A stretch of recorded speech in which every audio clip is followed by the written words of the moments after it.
নানা আয়োজনে দেশজুড়ে পালিত হচ্ছে ঐতিহাসিক জুলাই গণ অভ্যুত্থান দিবস। জাতীয় পর্যায়ে জুলাই গণ অভ্যুত্থান দিবস উদযাপনে বিভিন্ন কর্মসূচি হাতে নেওয়া হয়েছে। জুলাই গণ অভ্যুত্থান দিবস উপলক্ষে নারায়ণগঞ্জে স্থাপিত দেশের প্রথম জুলাই স্মৃতিস্তম্ভে শ্রদ্ধা জানিয়েছেন সরকারি বেসরকারি সংস্থা ও রাজনৈতিক দলগুলো। সকাল 8:30 থেকে স্মৃতিস্তম্ভে পুষ্পস্তবক অর্পণ করেন তারা। সিলেটে জুলাই শহীদ স্মৃতিস্তম্ভে পুষ্পস্তবক অর্পণের মধ্য দিয়ে জুলাই গণ অভ্যুত্থান দিবস শহীদদের প্রতি শ্রদ্ধা নিবেদন করা হয়েছে।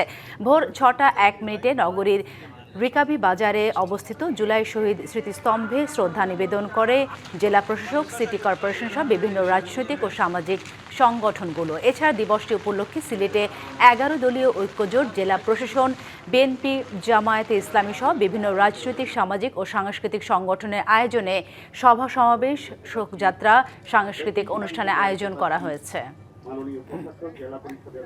নগদ নিয়ে এলো হার নামানা হার অফার। সর্বনিম্ন 10,000 টাকা রেমিটেন্স নগদে পাঠালে থাকছে স্বর্ণের হার জেতার সুযোগ।